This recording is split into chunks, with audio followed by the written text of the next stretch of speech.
নবনীরদ-নিন্দিত কান্তিধারম রসসাগর নাগর ভূপবরং। हरे कृष्णा, दंडवत प्रणाम। हम लोग श्रीमद् भागवतम के द्वितीय स्कंद में हैं, तीसरे अध्याय चल रहा है। आज हम लोग श्लोक संख्या 8 से शुरू करेंगे। आज हम लोग श्लोक संख्या 8 से 10 तक करेंगे। श्रीमद् भागवतम 2.3.8 8 नंबर श्लोक। धर्मार्थोत्तम श्लोकम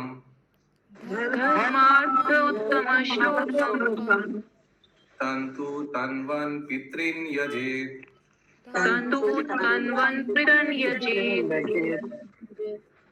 रक्षकामा पुण्यजनम्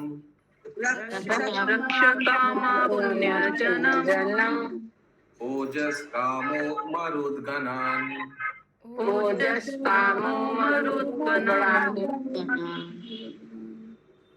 ओके, रत्ना प्रभा माता जी। हाँ जी प्रभु। हरे कृष्ण प्रभु। तो जी आवाज सही है? हाँ, अभी ठीक है। ज्ञान के आध्यात्मिक विकास के लिए मनुष्य को भगवान श्री विष्णु या उनके भक्त की पूजा करनी चाहिए और वंश की रक्षा के लिए तथा कुल की उन्नति के लिए उसे मरुदगण तथा अन्य विभिन्न देवताओं की पूजा करनी चाहिए। और एक बार, ज्ञान के आध्यात्मिक विकास के लिए मनुष्य को भगवान श्री विष्णु या उनके भक्त की पूजा करनी चाहिए और वंश की रक्षा के लिए तथा कुल की उन्नति के लिए उसे मरुदगण तथा अन्य विभिन्न देवताओं की पूजा करनी चाहिए। तात्पर्य। धर्म का मार्ग आध्यात्मिक विकास के पथ पर उन्नति करने अंत तो गत्वा भगवान श्री विष्णु के साथ उनके निर्विशेष तेज, उनके अंतर्यामी परमात्मा स्वरूप तथा अंत में ज्ञान में आध्यात्मिक विकास के द्वारा उनके साकार स्वरूप के साथ नित्य संबंध को पुनः जागृत करने की ओर ले जाता है। जो व्यक्ति अच्छा वंश स्थापित करना चाहता है और क्षणिक शारीरिक संबंधों की उन्नति से सुखी रहना चाहता है, उसे पितरों तथा अन्य पवित्र लोकों के देवताओं के शरण में जाना चाहिए।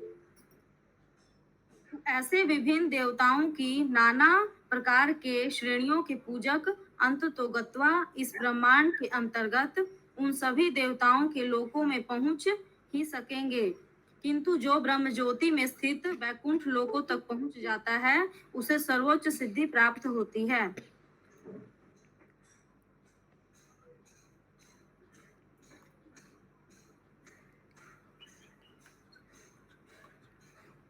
ओके, सो जैसे जैसे देवी देवता का उपासना किया, पितरों का उपासना किया, तो वैसे वैसे उस धाम में मृत्यु के बाद वो व्यक्ति पहुंच जाएगा।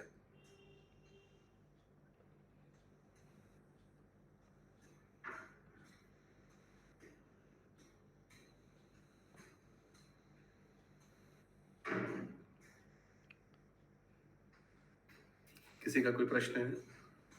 तो जी ब्रह्म ज्योति में। यस, रत्ना प्रभु माता जी। हाँ जी प्रभु जी, मरुदगण का मतलब क्या होता है प्रभु जी? कोई देवता होगा, मरुद कोई देवता होगा, देवता का नाम है, ठीक है। यस, देवता। अच्छा, फिर आगे तथा अन्य विभिन्न देवताओं की पूजा करनी चाहिए। यस, शशि माता जी। प्रभु जी, यहाँ पे जो लिखा है ब्रह्म ज्योति में स्थित वैकुंठ लोक, तो वैकुंठ लोक ब्रह्म ज्योति में स्थित होता है। पूरा सेंटेंस पढ़िए। किंतु जो ब्रह्म ज्योति में स्थित वैकुंठ लोकों तक पहुंच जाता है उसे सर्वोच्च सिद्धि प्राप्त होती है। ब्रह्म ज्योति में स्थित वैकुंठ लोक, तो ब्रह्म ज्योति एक आवरण जैसा है, पूरा गोलोक का बाहर, पूरा वैकुंठ के बाहर, ठीक ना? तो उसके अंदर स्थित है वैकुंठ। ब्रह्म ज्योति के अंदर ही तो वैकुंठ है ना, उसके अंदर गोलोक वृंदावन है। ओके, उस हिसाब से। और इस बुक में नहीं लिखा मरुदगण ने। सॉरी, इस बुक में प्रभु जी अनुवाद में मरुदगण नहीं लिखा हुआ है, हम लोग के बुक में। अच्छा, ठीक है। मरुदगण मीन्स विभिन्न देवता लिखा हुआ है। इंग्लिश में भी विभिन्न देवता लिखा है, आई डोंट नो, अभी माता जी ने पढ़ा तो उधर मरुद और विभिन्न देवता ऐसे कुछ लिखा था शायद। बुक में लिखा हुआ है प्रभु जी। So can't help it. हरे कृष्ण प्रभु जी, दंडवत Yes. प्रणाम। हरे कृष्ण। प्रभु जी, ये जो जैसे विष्णु जी और कृष्ण जी के जो उपासक होते हैं, जो उनको पूछते हैं, तो जैसे हम लोग उनको मानते हैं और अपने पूर्वज लोग को थैंकफुल तो होना ही चाहिए अपने पूर्वजों के लिए, तो उनको सिर्फ आस्ते आस्ते बोलिए, डेली प्रणाम, आस्ते आस्ते। अब अभी तक समझा, विष्णु तक समझा, इसके बाद समझा नहीं। तो विष्णु पूजा हम लोग जैसे करते हैं, कृष्ण जी का आराधना करते हैं, तो और देवी देवता में जैसे हम लोग के पूर्वज हुए, उनके लिए तो हम लोग को थैंक, पूर्वज हुए क्या मीनिंग? नहीं, पूर्वज देवी देवता नहीं हुए, देवी देवता नहीं हुए, मतलब पूर्वज जो है हमारे। देवी देवता का बात क्यों किया? प्रश्न ठीक से पूछिए, नहीं तो हम कंफ्यूज हो जाएंगे।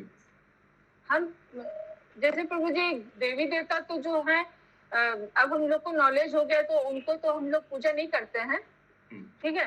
लेकिन हम लोग जैसे पितर देवता हुए, हम लोग जैसे पितृ लोग के जो हैं, हमारे पितर लोग जो हमारे पूर्वज लोग हैं, उनको तो हम लोग थैंकफुल करने के लिए डेली वो प्रणाम करने से क्या वो पूजा में आ जाता है? पूजा नहीं करते हैं, सिर्फ प्रणाम करते हैं। प्रणाम करने से नहीं, प्रणाम करने से पूजा में नहीं है। प्रणाम तो करना चाहिए, उन लोग का आशीर्वाद लेना चाहिए, उन लोग को ओबेसेंसेस, हरे कृष्णा बोल के प्रणाम बोल सकते हैं। जो फोटो है घर में पितरों का अगर है तो हरे कृष्णा, प्रणाम दादाजी, प्रणाम परदादाजी, प्रणाम और भी ऊपर है, सबको प्रणाम कीजिए। और तो वो सबको नाम लेके तो नहीं करते, लेकिन सभी पितर देवता वही मैं तो ऐसे ही बोल रहा हूँ, मैं तो ऐसे ही बोल रहा हूँ, नाम लेकर तो हम लोग भी नहीं करते, ऐसे प्रणाम कर नहीं सकते। ठीक। तो क्या करना चाहिए? प्रणाम करना चाहिए, और उन लोग का लिए पिंडदान करना चाहिए, भगवान विष्णु के प्रसाद उन लोग को अर्पण करना चाहिए, क्योंकि हम लोग को मालूम नहीं उन लोग का हिस्ट्री, कौन कहाँ है, मालूम नहीं है ना, कौन कहाँ भटक रहा है, किसका किसका शरीर मिला है, किसको नहीं मिला है, मालूम नहीं है। उसीलिए ये विष्णु प्रसाद अर्पण करने से उन लोग को, जिनको शरीर नहीं मिला है, शरीर मिल जाएगा, जो कोई निम्न लोक में है वो ऊर्ध्व लोक में आ जाएगा, भक्ति करने का मौका मिलेगा। विष्णु प्रसाद मिला तो तुरंत भक्ति योग में आ जाएगा ना वो व्यक्ति। हरे कृष्ण प्रभु जी, करना चाहिए। एक क्वेश्चन आया विजय, हरे मतलब कृष्ण। जय माता जी, हरि बोल हरि बोल। बहुत दिन बाद आए हैं माता जी। हरे कृष्ण प्रभु जी, दंडवत प्रणाम। हरे कृष्ण हरे कृष्ण, दंडवत प्रणाम। माता जी का भक्ति शास्त्र की पढ़ाई चल रहा है, इसीलिए माता जी ने गैप लिया है। नहीं प्रभु, मैं नहीं कर पाई वो। मैं मतलब शिफ्ट हो रही थी कोलकाता तक, नहीं हो पाया मेरा। मैं लैपटॉप भी आज ही खोली हूँ। अच्छा अच्छा अच्छा, okay. Please join us, we will be very happy. Yes संगिनी श्यामा पे माता जी। हाँ प्रभु, जैसे भी माता जी जो हिसाब से बोली ना, तो मतलब जैसे अभी जस्ट क्वेश्चन आया कि जैसे कोई ऊर्ध्व लोग या बैकुंठ लोग में कोई मतलब पितृ लोग चला गया, और फिर जैसे हर साल होता है महालया के दिन, मतलब कि पितरों को जो आप बोले पिंडदान करना चाहिए, तो जो ऊर्ध्व लोग में चला गया, क्या वो फिर लेने आता है पिंडदान को अर्पित करने से? लेने में प्रॉब्लम क्या है? विष्णु प्रसाद ही तो है। नहीं तो उनका तो उद्धार हो गया प्रभु, तो फिर क्यों आएंगे धरती पे? अच्छा, तो जो भगवान के धाम में है, गोलोक वृंदावन में, उन लोग क्या भोग अर्पण करता है या ऐसे खा लेता है? उन लोग का भी तो उद्धार हो गया, ठीक ना? तो भगवान का नहीं, जैसे जो बैकुंठ लोक में चला गया फिर रिटर्न थोड़ा ना पृथ्वी पे आएगा, ये बोल रहा है। कोई विष्णु प्रसाद अर्पण कर रहा है, लेने में प्रॉब्लम क्या है? अच्छा, उन लोग भी आता है, जैसे नहीं यमराज के पास से आते हैं सब। कैसे आता है हम भी देखा नहीं। जो हमने पढ़ा उसी से बता रहा हूँ कि प्रॉब्लम क्या है। विष्णु प्रसाद कि यमराज छोड़ते हैं, तो वही मतलब बैकुंठ धाम से क्यों आएंगे यमराज के पास से? हम नहीं आएंगे, हमको मत दो। ऐसे तो नहीं, विष्णु प्रसाद दे रहा है तो इसमें लेने में, ग्रहण करने में प्रॉब्लम क्या है? ये हम लोग सुनते हैं पिंडदान, और वैसे तिल विल देके बनाता है, वो प्रभु कौन लेगा, वो कौन खाएगा, हम तो नहीं खाएंगे। ऐसा नहीं है, ये उन लोग के लिए प्रसाद है, ये शास्त्र में लिखा है, ग्रहण करता है। अगर किसी का उद्धार भी हो गया, ठीक है, प्रसाद अर्पण किया है, सोचिए आपको कोई प्रसाद दिया, आप नहीं ग्रहण करेंगे? कर लेंगे ना, विष्णु का प्रसाद कर लेंगे। वैसे ही नो प्रॉब्लम इन एक्सेप्टिंग। किसी का उद्धार हो गया तो क्या हुआ? तो भगवान के धाम में गोलोक वृंदावन में भी हम श्योर सब भगवान को भोग अर्पण करके ही सब प्रसाद ग्रहण करते हैं। ठीक है, 9 नंबर श्लोक। राज्य कामो महुन्देवान देवान निर्तिम त्वभिचारं यजेत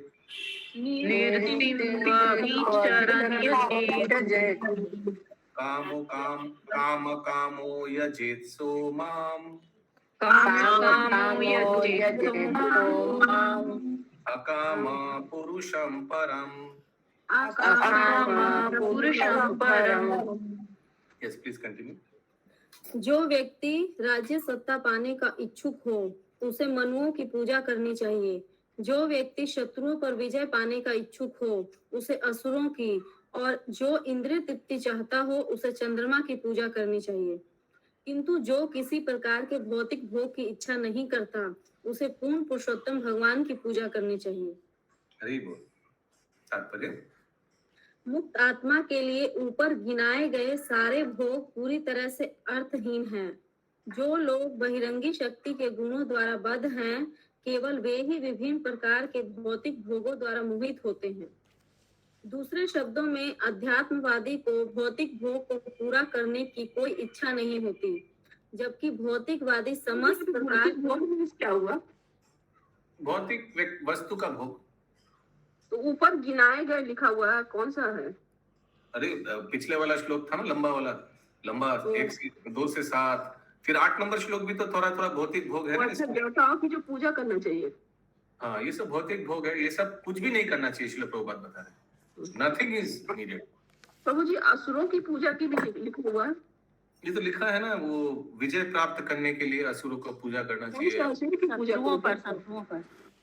शत्रु पर। हाँ, असुर का भी कोई पूजा करता है क्या प्रभु जी? One who desires victory over an enemy should worship the demons. ये शास्त्र में लिखा हुआ है। Okay. जबकि भौतिक ब्राह्मण को दुर्योधन को रोल मॉडल मानता है बहुत से लोग हैं आज भी। तो असुर को परास्त करना भक्त लोग के लिए तो ये सब इम्पोर्टेंट नहीं है। भक्त लोग के लिए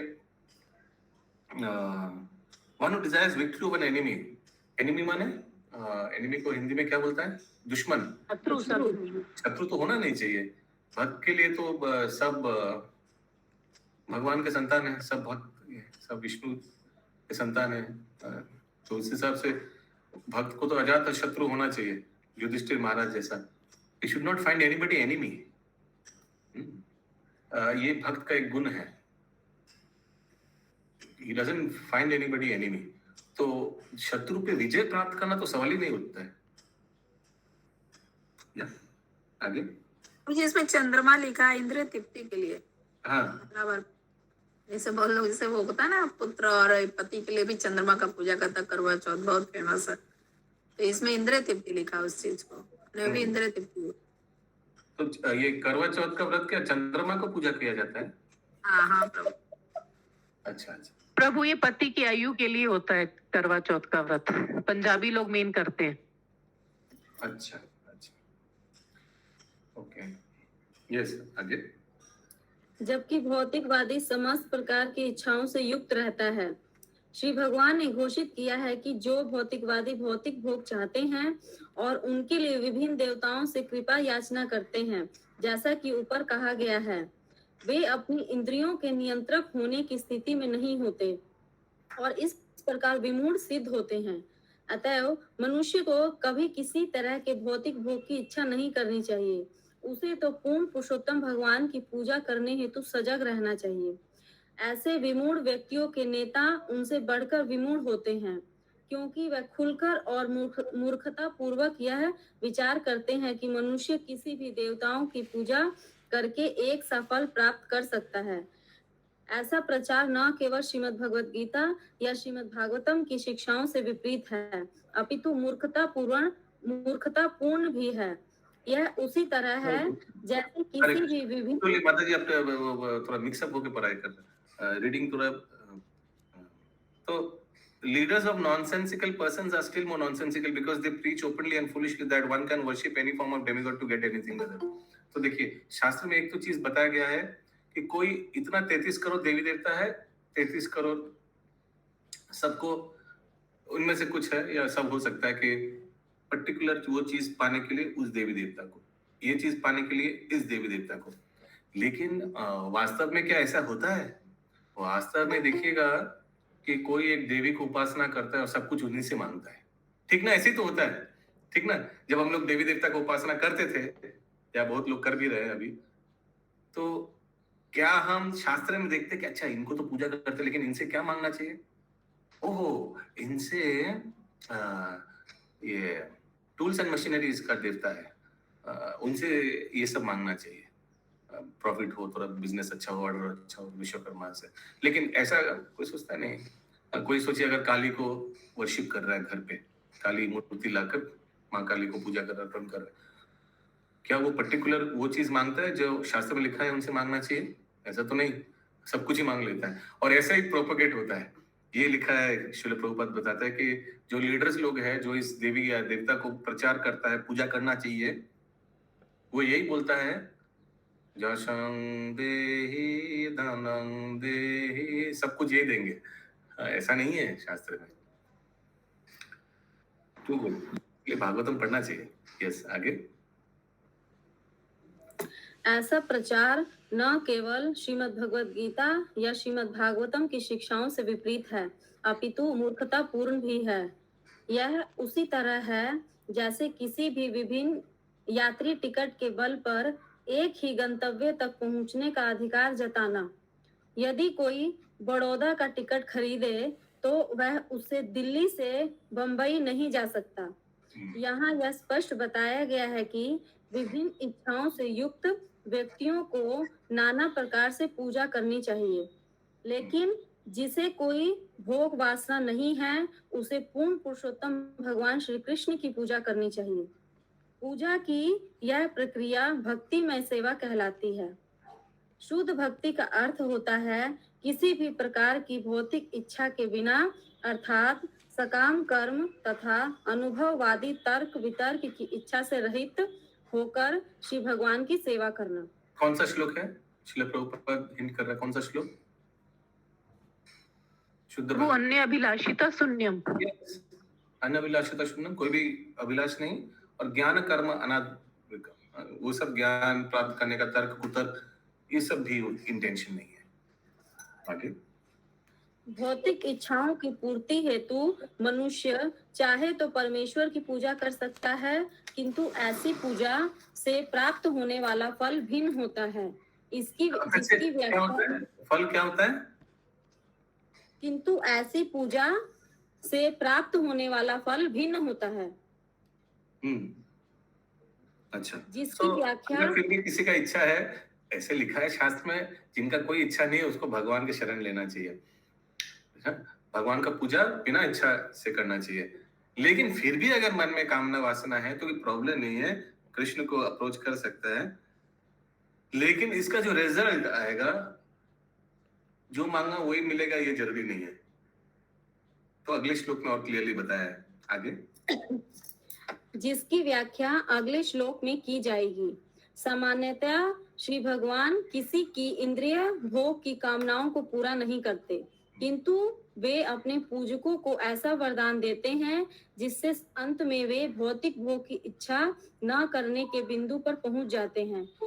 उल्टा यहाँ भोग के लिए पूजा करता है, यहाँ तो उल्टा लिया जाएगा। आप कुछ पूजा किया और उल्टा वो सब, क्योंकि भगवान, मालूम है भगवान का उद्देश्य है कि उसका शुद्धिकरण हो, वापस धाम में आए, भगवान के धाम में। यस, आगे। निष्कर्ष यह है कि मनुष्य को भौतिक भोग की इच्छाएं कम कर देनी चाहिए और इसके लिए उसे पूर्ण पुरुषोत्तम भगवान की पूजा करनी चाहिए, जिन्हें यहाँ परम या किसी भी भौतिक वस्तु के परे कहा गया है। श्रीपाद शंकराचार्य ने भी कहा है, नारायणम नारायण परो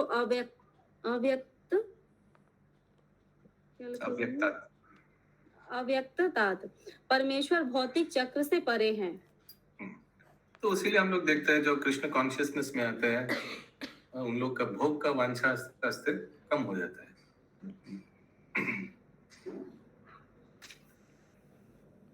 हर एक चीज में, खान पान में भी सचेतन हो जाता है। जो चीज नहीं खाना चाहिए वो, जो वर्जन है शास्त्र के अनुसार, वो त्याग देता है। फिर नशा चीज ये सब भी कम हो जाता है, और कोई भी प्रकार का भोग का वांछा आस्ते आस्ते कम हो जाता है। सिर्फ ये हरे कृष्ण महामंत्र जप करने से ये सब ऑटोमेटिकली हो जाता है।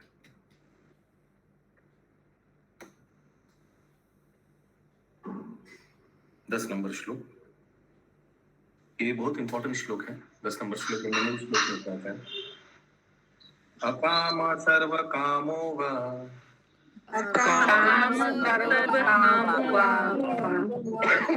काम उदारधि तीव्रेण भक्ति योगेन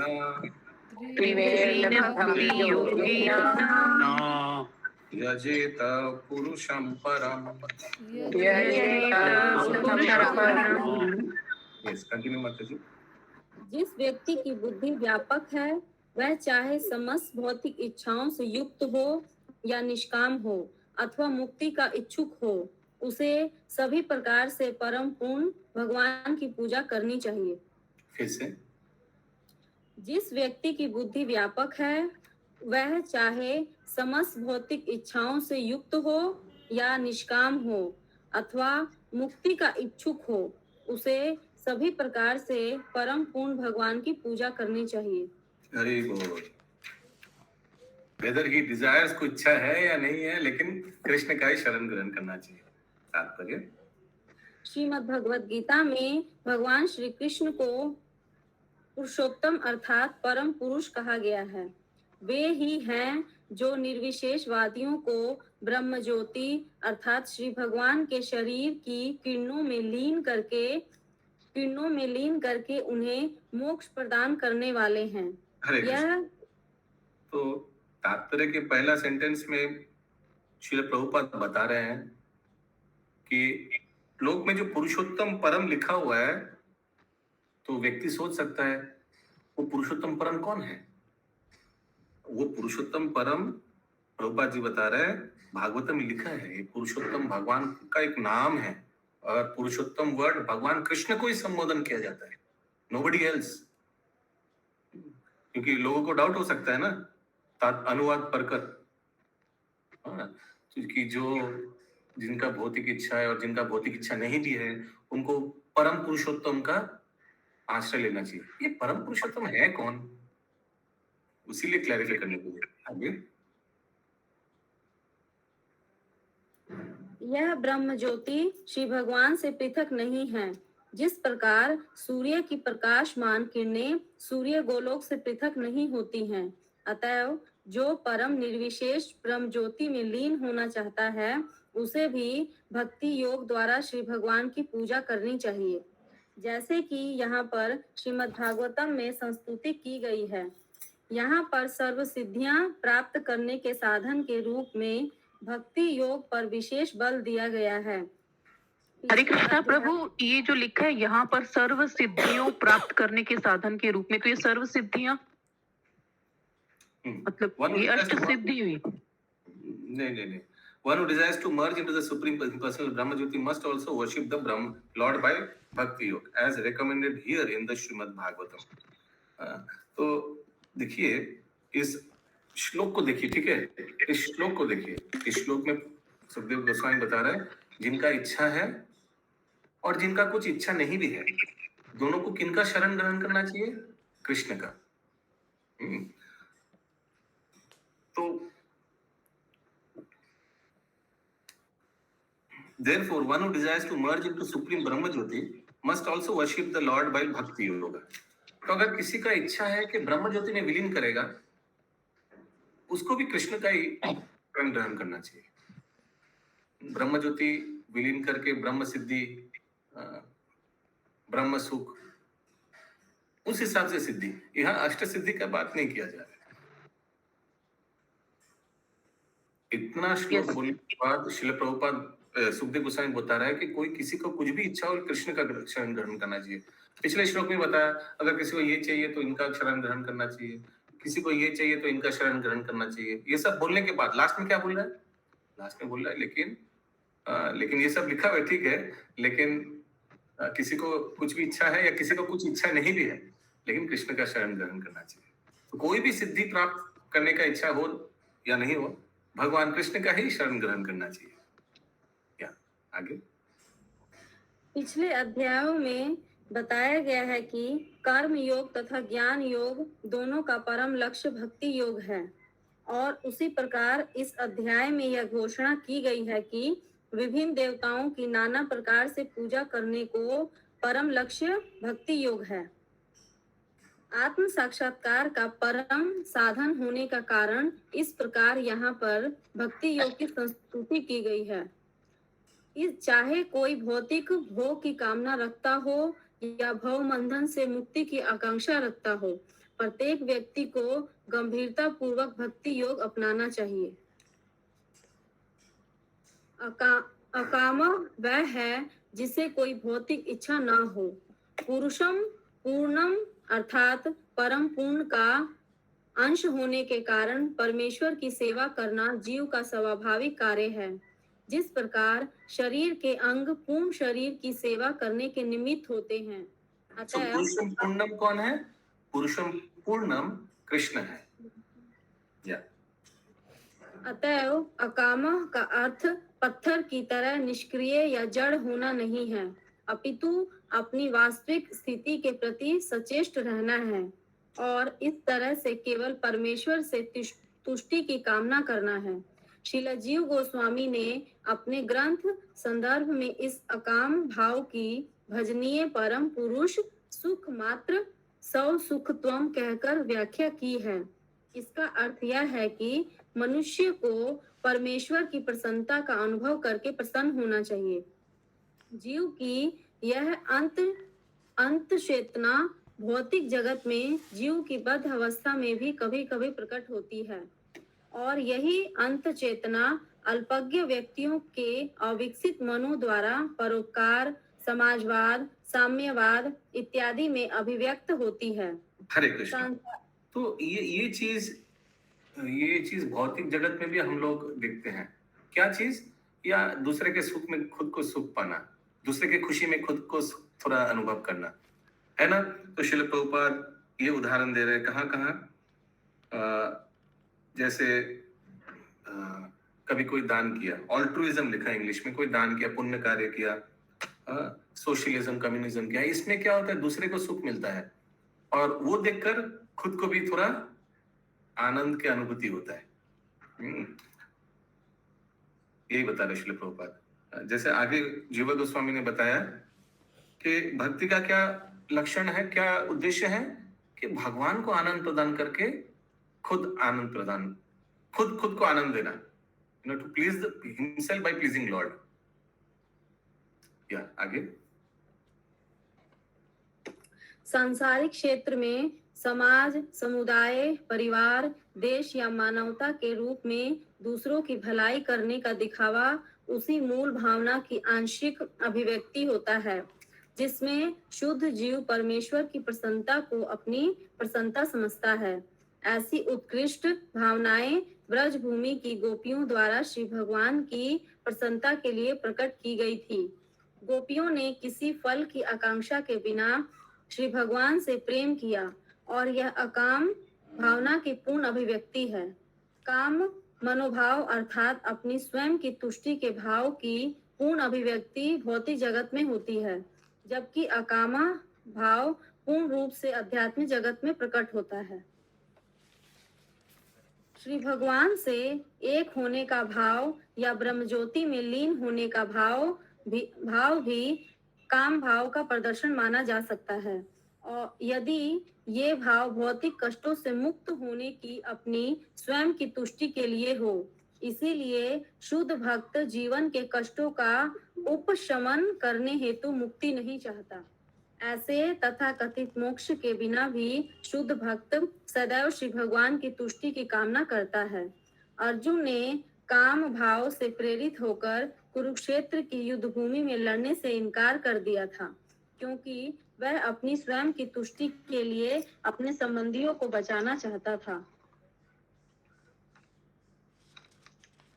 किंतु शुद्ध भक्त होने के कारण वह श्री भगवान के आदेश पर युद्ध करने के लिए तैयार हो गया, क्योंकि उसे ज्ञान हो चुका था और उसने अनुभव किया कि अपनी तुष्टि की बलि देकर श्री भगवान की तुष्टि करना उसका परम कर्तव्य है। इस तरह वह अकाम हो गया। वह पूर्ण जीव की पूर्ण अवस्था है। उदारथी का अर्थ है व्यापक दृष्टि वाला या उदार चेता मनुष्य। जो लोग भौतिक भोग की कामना करते हैं वे छोटे मोटे देवताओं को पूजते हैं।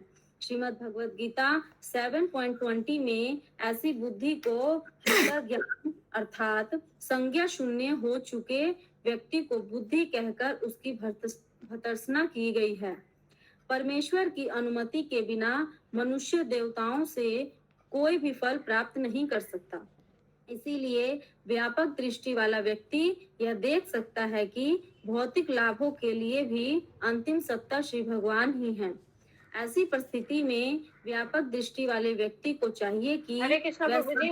हरे कृष्ण प्रभु जी, यहाँ पे जो लिखा हुआ है, इसीलिए व्यापक दृष्टि वाला व्यक्ति यह देख सकता है कि भौतिक लाभों के लिए भी अंतिम प्राधिकारी सत्ता भगवान ही है। तो जैसे प्रभु जी अभी आप बताए कि अगर हम लोग भगवान से कोई चीज मांगते हैं, परमेश्वर से अगर हम लोग को कुछ मांगना ही हो, भौतिक चीज भी, तो परमेश्वर से मांगना चाहिए, भगवान से मांगना चाहिए। लेकिन इसका फल भिन्न होता है। भगवान को जो समझ में आएगा अच्छा है हम लोग के लिए, वही देंगे। तो देवी देवता से जब हम लोग मांगते हैं और देवी देवता तो भगवान की मर्जी से ही उसको देते हैं, तो फिर ये डिफरेंस कहाँ से आया कि देवी देवता हम लोग को मर्जी से दे देते हैं और भगवान हम लोग के अच्छाई को देख के देते हैं कि क्या अच्छा है हम लोग के लिए। तो ये दो बात एकदम कॉन्ट्राडिक्टरी नहीं हो रहा है? नहीं, मैं एक उदाहरण देके समझाता हूँ। सोचिए कोई विश्वकर्मा का उपासना पूजा किया, ठीक है, और फैक्ट्री वाले लोग विश्वकर्मा का पूजा करते हैं ना, कि अच्छा क्यों करता है पूजा विश्वकर्मा का? तो व्यापार में और ज्यादा व्यापार में आपको पैसा, सेल्स अच्छा बढ़े, सब इसी के लिए तो करता है और कुछ नहीं। ठीक, उसको प्रसन्न किया और सोचिए विश्वकर्मा ने उनको अलाउ कर दिया, अच्छा सेल्स हो गया, ठीक है, 1 करोड़ था 2 करोड़ डबल हो गया इस बार। लेकिन फिर उसी फैक्ट्री में कुछ डाका डाला कोई और सब कुछ लेके लूट के चला गया। देखा कि ये व्यक्ति का बहुत अच्छा बिजनेस हो रहा है, आगे 1 करोड़ में चल रहा था, ठीक चल रहा था, लेकिन अभी 2 करोड़ हो गया तो सबका होता ना, सबका नजर में आ गया और उसी के कारण उसका जो था वो भी नहीं अभी है। तो विश्वकर्मा देवता है, उनका कर्तव्य जैसे विधि पूर्वक ये व्यक्ति उपासना किया, उनको वो चीज दे देना, खत्म बात। लेकिन यही चीज अगर भगवान कृष्ण को वो समर्पित होता, हे प्रभु थोड़ा सेल्स बढ़ाइए, 1 करोड़ हो रहा है, इसको और बढ़ाइए प्लीज, थोड़ा पैसे का, तो भगवान क्या देखेगा? ठीक है, वो हमको अप्रोच किया, ये तो पॉजिटिव साइन है। वो बता रहे कि जो पैसा है इससे उनका काफी नहीं हो रहा है, लाइक उनको और चाहिए, ये चाहिए, क्या क्या चाहिए उनको, लेट मी चेक। उनका अच्छा वो भोग करेगा, इंटरनेशनल ट्रिप करेगा, बड़ा गाड़ी चाहिए, अच्छा बड़ा बाड़ी चाहिए, अच्छा ये चाहिए, नहीं ये सब तो नहीं चाहिए उनको। ये सब मिलने से तो वो हमारे और माने भक्ति में और दूर चला जाएगा। तो ये देंगे, ठीक है, बड़ा थोड़ा गाड़ी होने से सबको लेकर मंदिर जा सकते, ठीक है, नहीं इंटरनेशनल ट्रिप का कोई दरकार नहीं है, ट्रिप टू कैरेबियन क्रॉस ये दरकार है, ये दरकार नहीं है, ये सब देखेगा भगवान। और भगवान वही देगा जो उस व्यक्ति को भगवान की ओर लाने में सहयोगिता करे, और बाकी चीज नहीं देगा। हाँ, तो ओवरऑल अगर देखा जाए, उसीलिए उदारधि लिखा है इस पैराग्राफ में। उदारधि माने इंग्लिश में प्रभुपाद बताते हैं ब्रॉडर लुक। तो ब्रॉडर आउटलुक, जिनका मस्तिष्क, जिनका इंटेलिजेंस बहुत ब्रॉड माइंडेड है, वो दूर की मुनाफा देखेगा, नजदीकी मुनाफा नहीं। नजदीकी मुनाफा कौन देखेगा? विश्वकर्मा को पूजा किया, सेल्स डबल हो गया, वाह हरि बोल, नहीं, हरि बोल नहीं है। फिर बाद में क्या होने वाला है वो तो आप भूल गए। दूर की मुनाफा जो देखेगा वो भगवान कृष्ण का शरण ग्रहण करेगा, because Krishna can only see future. भगवान को मालूम है फ्यूचर, और भगवान को मालूम है कि ये देने से इनका फ्यूचर अच्छा होगा, वो देवी देवता को मालूम नहीं है। उसीलिए बताया गया जो उदारधी है वो भगवान कृष्ण का शरण ग्रहण करता है, और जो छटपट करता है, जल्दी जल्दी रिजल्ट चाहता है, दूर का परवाह नहीं करता है, वो देवी देवता का शरण ग्रहण करता है। ठीक है। हरे कृष्ण प्रभु जी। यस, हरे कृष्ण। जैसे नारद ऋषि भगवान से मांगे थे कि अपना रूप दे दीजिए, तो भगवान जानते थे कि इनके लिए क्या अच्छा है क्या बुरा, वो वही दिए जो एक संत के लिए अच्छा है। तो वो अपना रूप ना दे के बानर का रूप दिए थे रामायण में, रामचरितमानस में। हरे कृष्ण। सो उसीलिए हम लोग को ब्रॉड माइंडेड होना चाहिए। छोटा छोटा instant short run profit, short run फायदा नहीं देखना चाहिए। हर एक चीज में भी, भक्ति में भी, अपना साधना में भी छोटा छोटा फायदा नहीं देखना चाहिए। लॉन्ग रन के बारे में सोचना, लॉन्ग रन में कितना क्षति होगा वो सोचना चाहिए। कोई सोचता है जो देवी देवता का उपासना कर रहा है, ठीक है, कृष्ण का भी कर रहे हैं, जब भी कर रहे हैं, तीन लोग का भी कर रहे हैं, कोई दिक्कत तो नहीं है, कुछ एक्स्ट्रा किया नहीं, दिक्कत है। भगवान को कभी प्रसन्न नहीं होगा अगर कोई व्यक्ति उनको भी पूछता है और देवी देवता भी पूछता है, एकदम नहीं, नॉट एट ऑल। वो भक्ति पॉइंट्स लूज करेगा।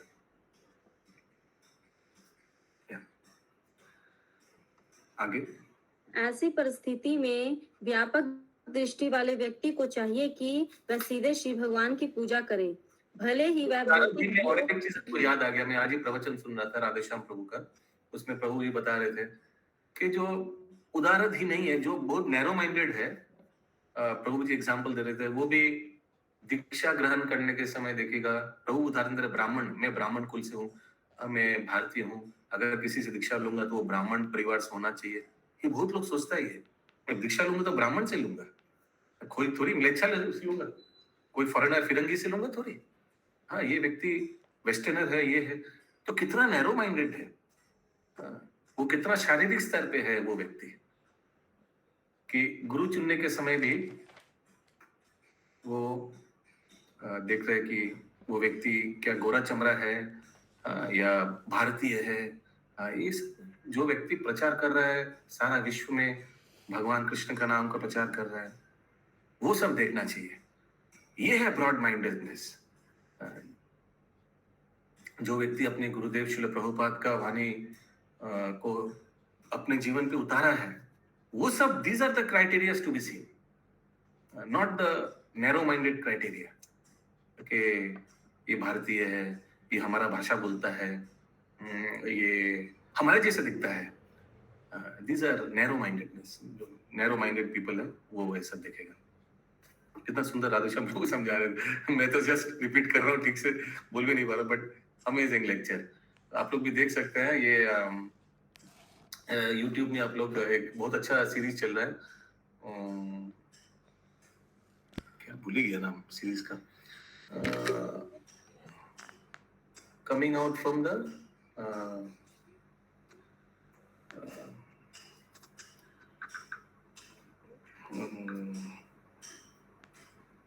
कमिंग आउट फ्रॉम द, अपना जो, एक सेकंड में बता दे रहा हूँ क्या सीरीज है। आप लोग YouTube में सर्च कर सकते हैं, राधेश्याम प्रभु का एक बहुत सुंदर लेक्चर है, comfort zone, coming out from the comfort zone. अपने कंफर्ट जोन से बाहर जाना, उसके ऊपर लेक्चर है बहुत सुंदर, राधेश्याम प्रभु। यस, आगे। कृष्ण प्रभु, आप ये बात वापस रिपीट करेंगे? एक्चुअल में मैं थोड़ा दूसरा काम करने लगी थी। वो जो छोटी बुद्धि वाले क्या मतलब क्या करते हैं वो मैं सुन नहीं पाई। राधेश्याम प्रभु वही उदाहरण देते हैं प्रवचन में कि जो नैरो माइंडेड व्यक्ति है, राधेश्याम प्रभु एक्चुअली ब्राह्मण का उदाहरण दे रहे थे कि वो ब्राह्मण, अपनी ब्राह्मण परिवार में जन्म लिया है, वो जब दीक्षा के समय आएगा वो तो यही चाहेगा, बाहर के जगत में तो ब्राह्मण लोग ही दीक्षा देता है ना, माने जो ब्राह्मण कुल में जन्म लिया है। तो अगर कोई भी व्यक्ति हो वो दीक्षा लेने के प्रयास करेगा तो वो कोई ब्राह्मण को ढूंढेगा ना, यानी जो ब्राह्मण परिवार में जन्म लिया है। लेकिन बाद में सोची इस्कॉन में आया, कृष्ण तत्व समझा, लेकिन दीक्षा के जब समझ में आया, समय आया तो क्या करेगा?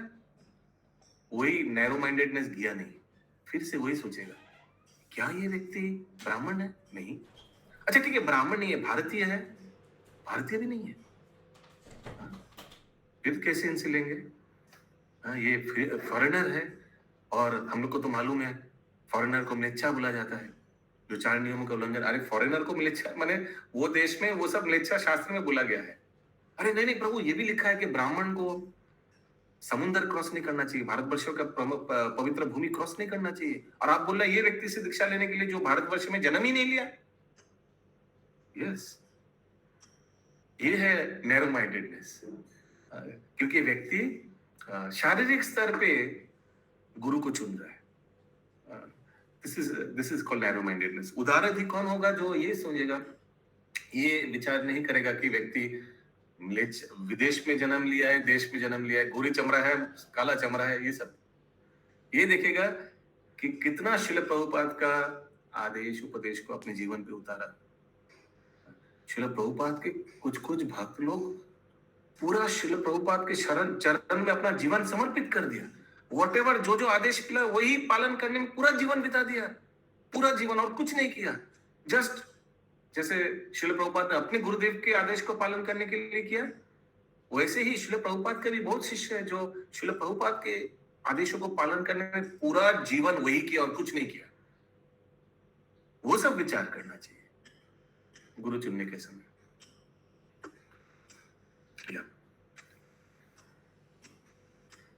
भले ही वह भौतिक भोग या मुक्ति की कामना क्यों न कर रहा हो, चाहे कोई अकाम हो या सकाम या मोक्ष काम, प्रत्येक को तत्परता से श्री भगवान की पूजा करनी चाहिए।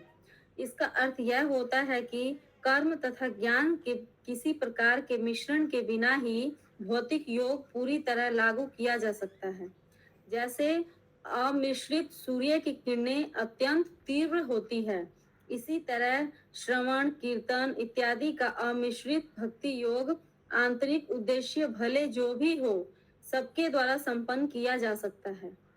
तो भक्ति योग भी बिना कर्म मिश्रित, बिना ज्ञान मिश्रित हो सकता है। बहुत भक्त लोग हैं जो भगवान का सेवा कर रहा है, कुछ भी नहीं चाहिए, एकदम निस्वार्थ से सेवा कर रहा है भगवान का। बहुत भक्त लोग ऐसे भी हैं जो ऐसा नहीं कि ऐसा भी है कि एकदम पढ़ाई लिखा नहीं किया, वो क्लास में समझ भी नहीं आता क्या हो रहा है, क्या बोल रहा है, लेकिन एकदम निष्ठा से भगवान का विग्रह सेवा कर रहा है।